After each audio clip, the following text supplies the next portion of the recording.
Hello students, कैसे हो बच्चे। आई होप सभी अच्छे से होंगे, डेली क्लासेज को एंजॉय कर रहे होंगे और क्लासेज के साथ साथ वीडियोज को अपने दोस्तों के साथ शेयर कर रहे होंगे और साइंस की क्लासेज को पढ़ करके अच्छे से समझ रहे होंगे बच्चों। और साथ ही साथ जो सारी क्लासेज है उनके नोट्स भी आप अपनी कॉपी के अंदर नोट कर रहे होंगे। ओके बच्चों, चलिए अब देखिए, आज हम कल हमने जो है थर्ड चैप्टर स्टार्ट किया था बच्चों।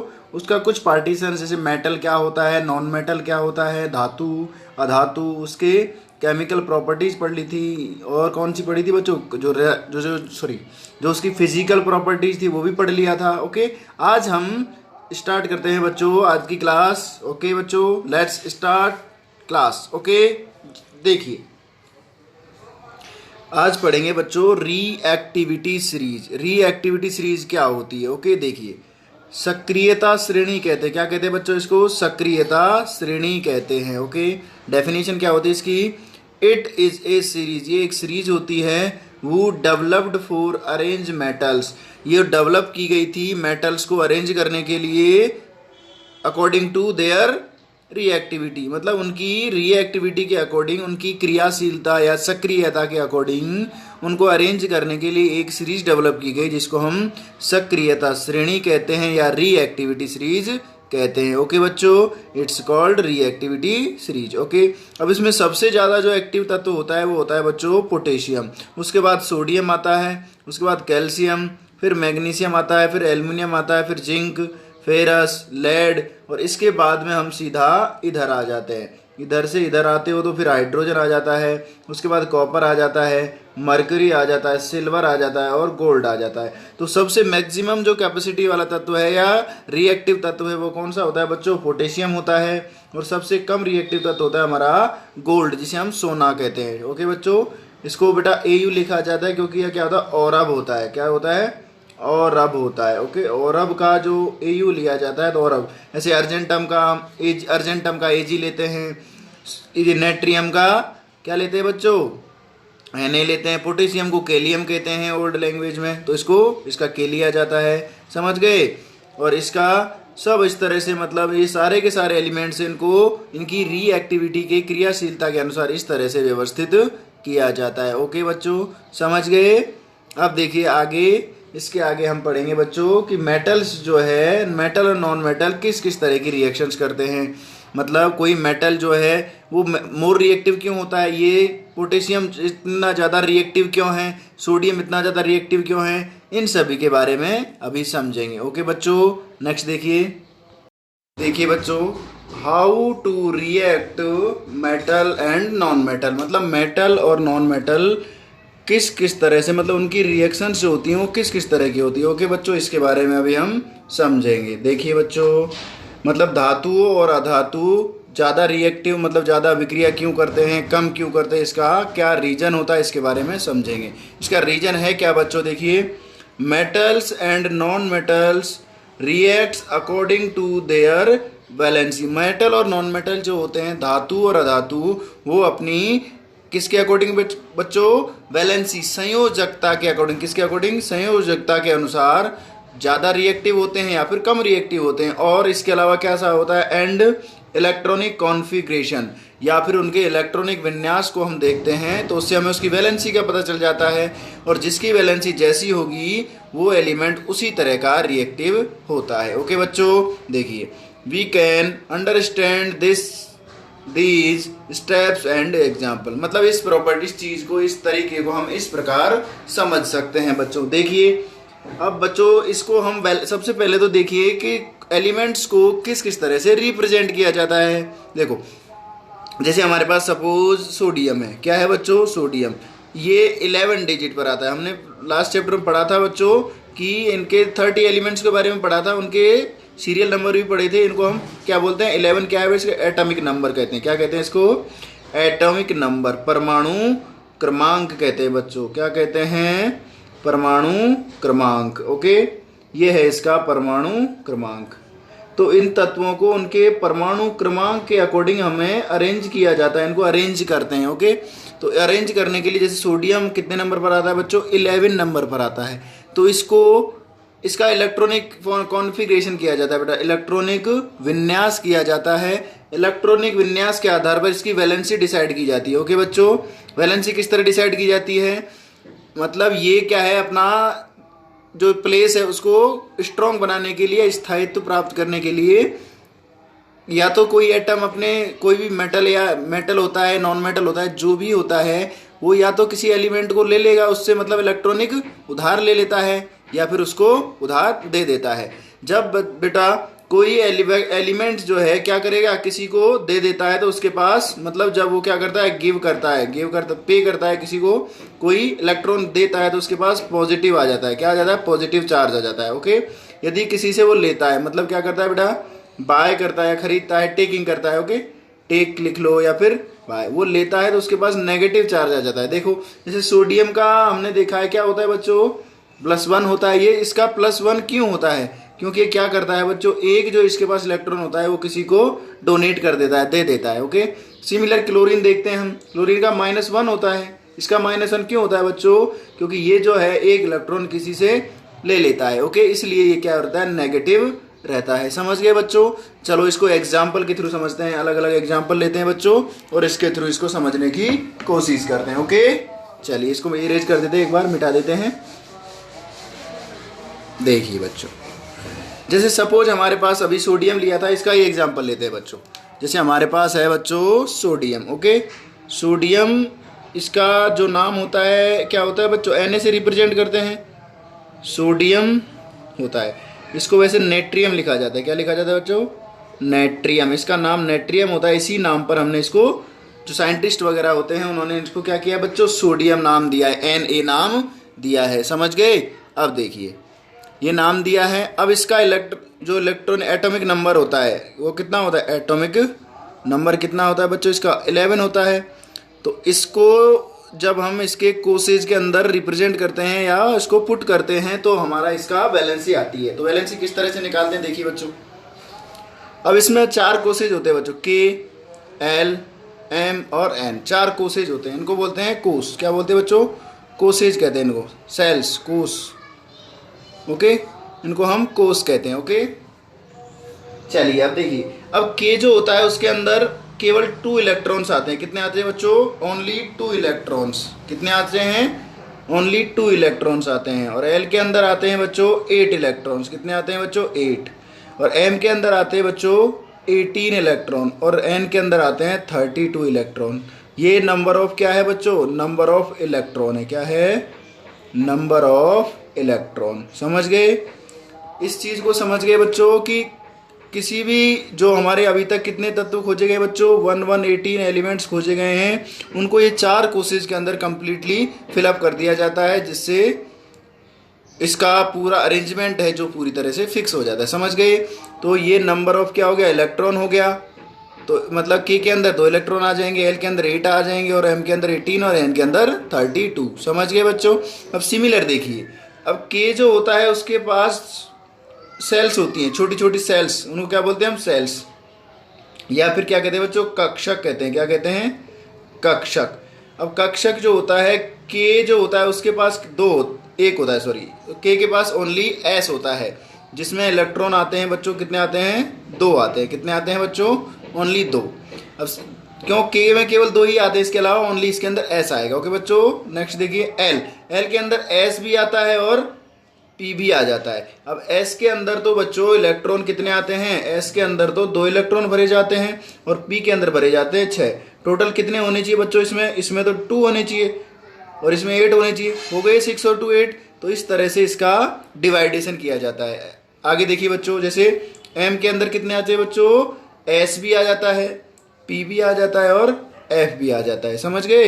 अब देखिए इसको, S के अंदर ऑलवेज 2 आएंगे, P के अंदर ऑलवेज 6 आएंगे और ये जो F होता है इसके अंदर ऑलवेज 10 आते हैं। कितने आते हैं बच्चों, इसके अंदर ऑलवेज 10 आते हैं। हमेशा इसके अंदर 10 इलेक्ट्रॉन भरे जाते हैं। अब देखो टोटल इसका कितना आना चाहिए, 18। तो सम करके देखो बच्चों, 2 6 और 10 हो गया 18। तो क्या समझे, कोसेज के अंदर भी छोटे कोसेज होते हैं जिनको कक्षक कहते हैं।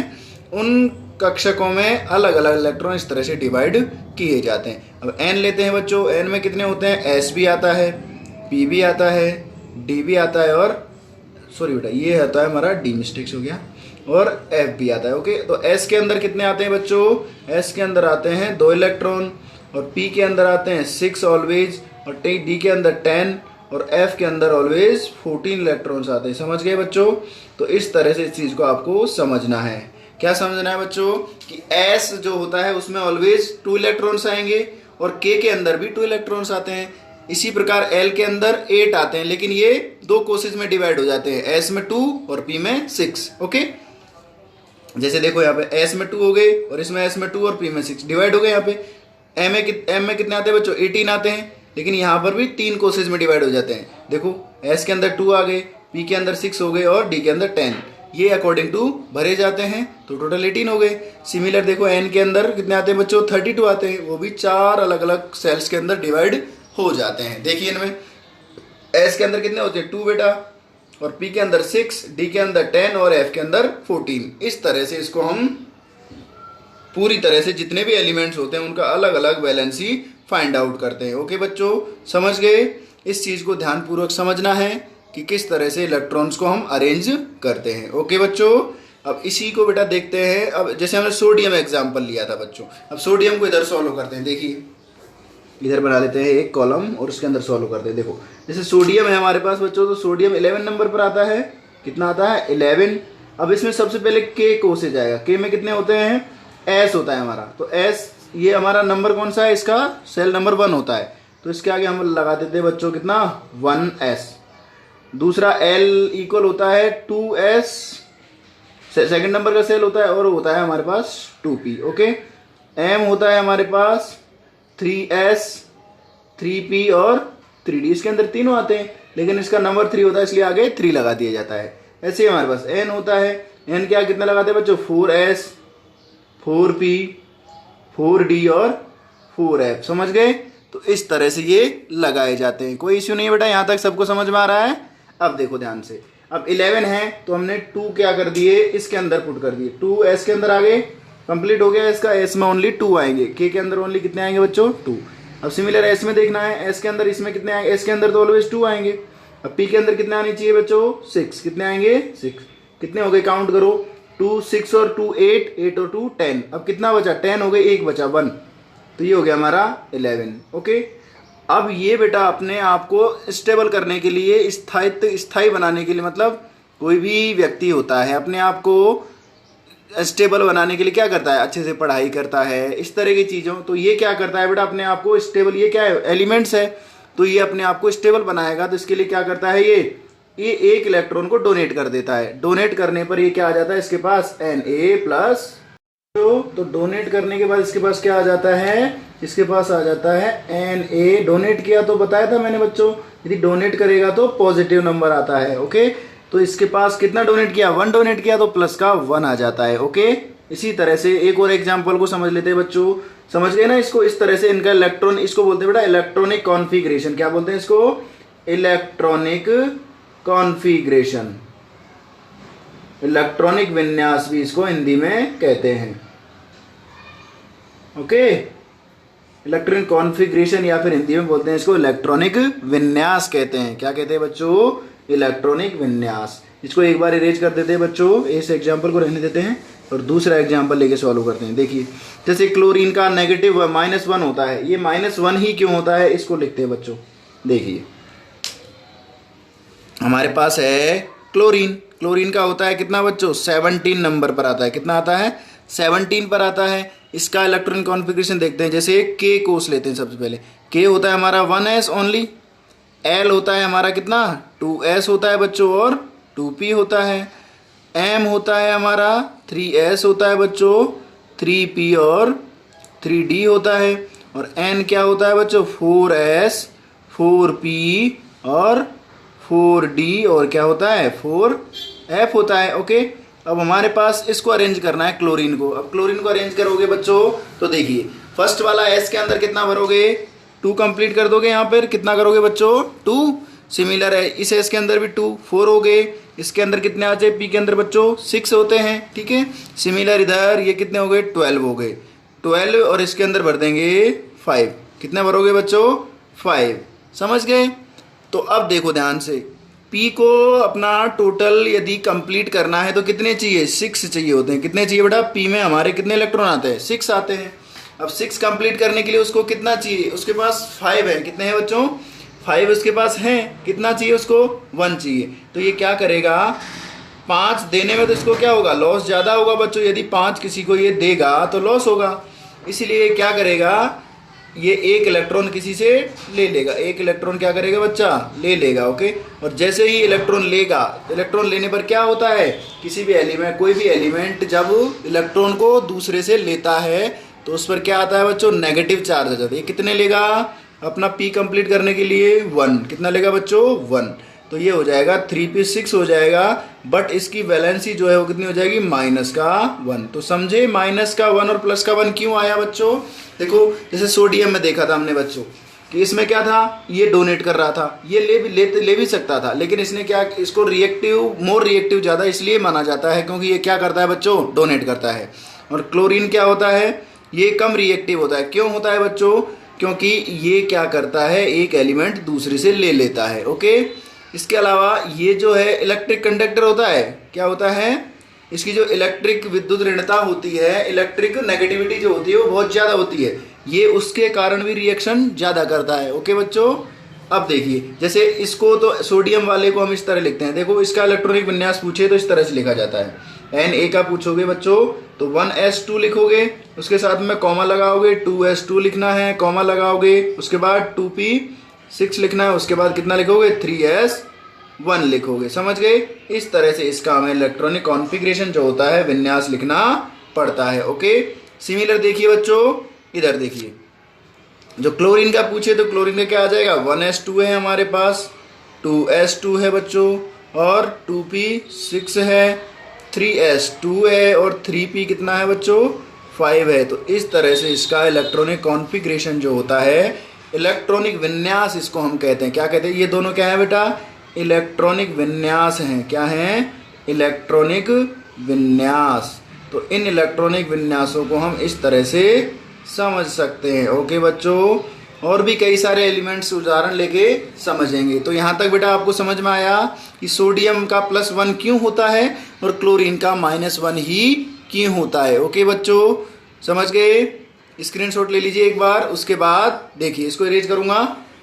ओके, चलिए देखिए अब इसको इरेज करते हैं बच्चों, और 1-2 और एग्जाम्पल लेकर के समझते हैं कि इलेक्ट्रॉनिक कॉन्फ़िगरेशन जो होता है वो किस किस तरह से होता है। ओके, देखिए बच्चों, अब लेते हैं हम, सपोज हमने लिया एक एलिमेंट ले लेते हैं, जैसे जिंक लिया। सपोज क्या है बच्चों, हमारे पास जिंक कितने नंबर पर आता है बच्चों, 30 नंबर पर। कितने पर आता है, 30 पर। अब इसका इलेक्ट्रॉनिक कॉन्फ़िगरेशन करना है तो हमारे पास सेल्स होती है बेटा, K, L, M और N, सेम उसके जैसे ही अकॉर्डिंग सेम करना है बेटा, और कोई डिफरेंस नहीं है इसके अंदर। K के अंदर हमेशा 1s2 आएगा, इसके अंदर 2s2 आता है, और क्या आता है बच्चों, 2s2 नहीं 1s2, इसको एच डी बाद में भरेंगे। ओके, इसको देखो, इसमें 3s आता है, 3p आता है, और क्या आता है बच्चों, 3d आता है। समझ गए, और इसके अंदर क्या आता है, 4s आता है, 4p आता है, 4d आता है, और क्या आता है बच्चों, 4f आता है। समझ गए, अब इसको पुट करना है। देखिए कितना है, 30 है, तो 2 इसके अंदर डाल दीजिए। ओके, 2 इसके अंदर डाल दिए, 6 इसके अंदर, कितने हो गए, 10 हो गए बच्चों, 10 के फिर इसमें 12 हो गए, 12 और 6 कितने हो गए बच्चों, 18 हो गए, 18 हो गए, 10 इसके अंदर डाल दीजिए। ओके, अब देखिए इसके पास काउंट करो, टोटल 16 और ये 18, 18 में 2 ऐड किया तो 20, 20 और 20 कितने हो गए, पूरे हो गए, और इसके पास आ गए हमारे पास 2। समझ गए, तो इस तरह से इसका देखो, अब इसको अपना जो बैलेंसी है वो कंप्लीट करने के लिए, स्थायित्व प्राप्त करने के लिए कुछ भी आवश्यकता नहीं है। लेकिन बच्चों क्या करता है, ये जो S कक्षा के इसमें से ये 2 इलेक्ट्रॉन डोनेट कर देता है। ओके, क्या कर देता है बच्चों, या तो 1 डोनेट कर देगा या 2 डोनेट कर, तो इसकी वैलेंसी देखो, 1 डोनेट करेगा तो Zn की वैलेंसी कितनी हो जाएगी बच्चों, +1 हो जाएगी। ओके, यदि 2 डोनेट करेगा तो +2 हो जाएगी। तो Zn की वैलेंसी हमें 2 देखने को मिलती है बच्चों, एक तो +1 देखने को मिलती है, और एक क्या देखने को मिलती है बच्चों, +2 भी देखने को मिल जाती है। ओके, तो देखिए इधर, समझ गए बच्चों, तो इसका इलेक्ट्रॉनिक कॉन्फ़िगरेशन देखें तो Zn इक्वल कितना लिखोगे, 1s2 लिखना है, 2s2 लिखना है, 2p6 लिखना है, 3s2 लिखना है, 4s कितना लिखना है बच्चों, 3p6 लिखोगे, 3d10 लिखोगे और क्या लिखोगे बच्चों, 4s2 लिखना है। समझ गए। तो इस तरह से इसका इलेक्ट्रॉनिक कॉन्फ़िगरेशन जो होता है, इलेक्ट्रॉनिक विन्यास लिखा जाता है। समझ में आ गया बच्चों सभी को। ओके, इसीलिए इसका वैलेंसी +1 होता है और प्लस का 2 होता है। इसलिए ज़्यादा स्टेबल किस कंडीशन में रहता है बच्चों, जब ये S के अंदर से सारे इलेक्ट्रॉन हट जाएंगे। ये S क्या होता है, इसकी एनर्जी कम होती है बच्चों।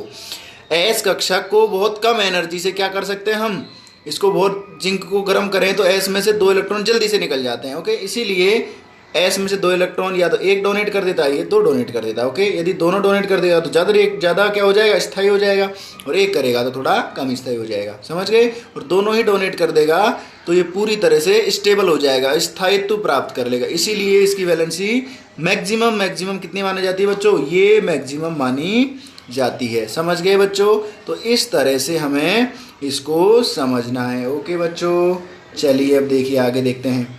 समझ गए एग्जाम्पल के थ्रू, इस तरह से हम इसको समझते हैं बच्चों। अब एक और एग्जाम्पल लेते हैं। चलो इधर देखो आगे एग्जाम्पल लेते हैं। जैसे सपोज हमारे पास है बच्चों एल्युमिनियम, कितना है, एल्युमिनियम कितने नंबर पर आता है बच्चों, सोडियम मैग्नीशियम एल्युमिनियम कितने नंबर पर आता है, 13 पर आता है। कितने पर आता है बच्चों, 13। अब इसमें भी सेम ऐसे ही करना है हमें। के अंदर जैसे डायरेक्ट भरते हैं, देखो 1s2 होता है हमारे पास, एल्युमिनियम को भरोगे तो 1s2 और क्या आता है 2s2 आ जाता है, और 2p कितना आ जाता है बच्चों 6। देखो काउंट करो, 2 2 4 6 10 हो गए। अब 3 आने हैं तो एक तो आ जाएगा किसके अंदर बच्चों, 4 के अंदर 3s के अंदर 2 आ गया। समझ गए। 1s2 2s2 2p6 और 3s2। समझ गए। और एक आ जाएगा इसमें किसके अंदर आएगा बच्चों, ये जो है हमारा 3p होता है अगला, तो इसके अंदर एक आ जाएगा। तो इसमें से क्या करता है बच्चों, जो एल्युमिनियम है वो कई वैलेंसी करता है। जैसे +1 भी देखने को मिल जाती है इसकी, इसके अलावा +2 भी देखने को मिल जाती है और +3 भी देखने को मिल जाती है। तो एल्युमिनियम 3 तरह की वैलेंसी शो करता है। ये क्या है बेटा, इनकी वैलेंसीज हैं। क्या है, वैलेंसी क्या होती है, संयोजकताएं। मतलब इनकी ये वैलेंसी होती है। किसी के पास -1 है तो रिएक्ट कर लेगा, किसी के पास -2 है तो भी रिएक्ट कर लेगा, किसी के पास -3 है तो भी रिएक्ट कर लेगा। तो इसीलिए बेटा जैसे हम कई रिएक्शन देखी जिसमें AlCl3 आता है। तो AlCl3 क्यों आता है बच्चों, क्योंकि क्लोरीन का कितना रहता है, -1 रहता है, और एल्युमिनियम का कितना रहता है, +3 रहता है। ओके, जब इसके 3 जुड़ जाएंगे तो इसके पास -3 हो जाएंगे। मतलब इसके हम 3 एलिमेंट Al+3 और 3Cl-1 लेंगे तो इसके ओके बच्चों क्या करेंगे, Al+3 हो गया इधर, और ये हो गया Cl-1 है, 3 से मल्टीप्लाई किया, ये -3 हो जाएगा। अब ये एक दूसरे को क्या कर देते हैं बच्चों, न्यूट्रलाइज कर देते हैं। क्या कर देते हैं, न्यूट्रलाइज। लेकिन ये जो है ये साथ में आता है। एल्युमिनियम कितना है, अकेला है, एक एटम है, और क्लोरीन के कितने एटम लिए हमने, 3 लिए। इसीलिए ये हमारा AlCl3 आता है। एक एल्युमिनियम का जो एटम था उसने 3 क्लोरीन के एटम्स के साथ रिएक्ट किया, तब जाकर के क्या आया बच्चों, AlCl3 आया। और भी एग्जांपल लेते हैं। देखिए इधर जैसे हमारे पास NaCl आता है। NaCl क्यों आता है बच्चों, देखो Na किसका होता है, +1 होता है। ओके, और Cl क्या होता है, -1। तो ये आपस में न्यूट्रलाइज कर देते हैं और क्या बन जाता है, NaCl बन जाता है। ओके, सिमिलर HCl ले लो। HCl में क्या होता है, देखो H किसका रहता है, +1 होता है इसका, और Cl क्या रहता है बेटा, -1 होता है। ये आपस में न्यूट्रलाइज हो जाते हैं और क्या बन जाता है, HCl बन जाता है। ओके, और भी कई एग्जांपल देखिए। जैसे सल्फ्यूरिक एसिड H2SO4 होता है बच्चों। ओके, H2SO4 इसमें क्या होता है, देखो हाइड्रोजन जो होता है किसका होता है, +1 होता है हमारे पास, और सल्फर जो होता है ये सल्फेट SO4 -2 होता है। इसकी बैलेंसी होती है बच्चों -2। तो ये बैलेंस करने के लिए कितने हाइड्रोजन लेने पड़ते हैं, हमें 2 लेने पड़ते हैं। इसीलिए ये कितना बन जाता है बच्चों, H2। हाइड्रोजन कितने हैं, 2 लिए हमने, और सल्फर कितना लिया, 1 लिया। इससे बैलेंस हो गया। इस तरह से ये हमारा बैलेंसिंग होती है। अब इसको पूरे step by step next slide में समझते हैं बच्चों। ओके बच्चों, समझ गए। तो ये जो हमारा इलेक्ट्रॉनिक कॉन्फ़िगरेशन होता है, इसके अकॉर्डिंग हम जो एलिमेंट्स होते हैं उनको मेटल के अंदर, नॉन मेटल या सब मेटल के अंदर डिवाइड करते हैं। ओके बेटो, जो एलिमेंट ज़्यादा रिएक्ट करता है किसी के साथ वो प्लस वाला हो जाता है, मतलब वो मेटल बन जाता है। जो कम करता है वो क्या बन जाता है बच्चों, नॉन मेटल।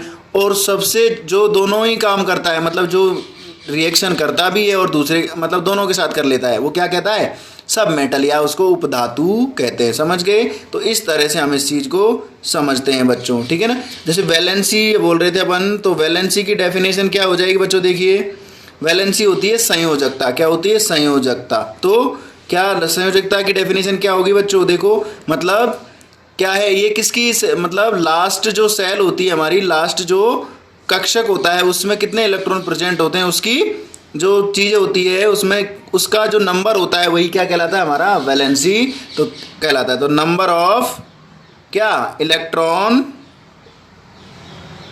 इन क्या, लास्ट सेल, मतलब अंतिम कक्षक में जो भी इलेक्ट्रॉन्स प्रेजेंट होते हैं वो क्या कहलाता है बच्चों, उनकी वैलेंसी कहलाती है। और वैलेंसी जो है ये नेगेटिव भी हो सकती है और पॉजिटिव भी हो सकती है। समझ गए बच्चों? तो इस तरह से हमें इसको समझना है। अब कुछ और एग्जांपल्स दे आपको होमवर्क के लिए दूंगा बच्चों, वो आपको करके लाना है। जैसे हमारे पास होता है 12 नंबर पर आता है बेटा मैग्नीशियम 12। आपको लर्न करने के लिए पहले भी समझाए थे, 1 से लेकर के 30 तक लिखवाए थे। ओके, इसी तरह से आप करके लाओगे कैल्शियम। कैल्शियम होता है 20 नंबर के ऊपर। नेक्स्ट करके लाओगे आप पोटेशियम, कल सॉल्व करोगे। पोटेशियम जो रहता है वो बेटा 19 नंबर पर आता है। ओके, एक और फोर्थ क्वेश्चन होता है हमारा, फोर्थ पर लेते हैं। जैसे हम ले लेते हैं बच्चों नियोन, NE नियोन, ये आता है 10 नंबर पर। तो आप ये चारों को अच्छे से करके लाओगे, इनका इलेक्ट्रॉनिक कॉन्फ़िगरेशन करना है। और बाकी के जो बेटा इस क्लासेज को कल हम दोबारा से एक बार फिर से समझेंगे, इनका इलेक्ट्रॉनिक कॉन्फ़िगरेशन किस तरह से किया जाता है। ओके, इसको ही हम दोबारा समझेंगे, बार बार अच्छे से समझेंगे, जिससे एक बार समझ में आ जाए, जो नेक्स्ट आपको चैप्टर के अंदर कोई इश्यू नहीं आए। ओके बच्चों, अब आप वीडियो को अपने ज़्यादा से ज़्यादा शेयर करोगे अपने दोस्तों के साथ। ओके बच्चों, और लाइक भी करोगे साथ ही साथ। और जो भी है, यदि किसी बच्चे ने अभी तक चैनल को सब्सक्राइब नहीं किया है तो वो बच्चा चैनल को सब्सक्राइब करे, और साथ ही साथ जो बेल आइकन बना हुआ है पास में, इस तरह से उसको प्रेस कर देगा, जिससे आने वाली सभी वीडियोज़ के नोटिफिकेशन उसके पास पहुंच जाएंगे, जिससे वो पूरी की पूरी सभी क्लासेज का आनंद ले पाए और अपना जो है क्लास 10th का जो भी मटेरियल होता है, जो भी कंप्लीट सिलेबस है, उसको बेटा पूरा कर पाए। ओके बच्चों, पूरा क्लास देखने के लिए आप सभी का धन्यवाद। नेक्स्ट डे मिलते हैं बच्चों कल की क्लास में। थैंक यू बच्चों, कल मिलते हैं, बाय।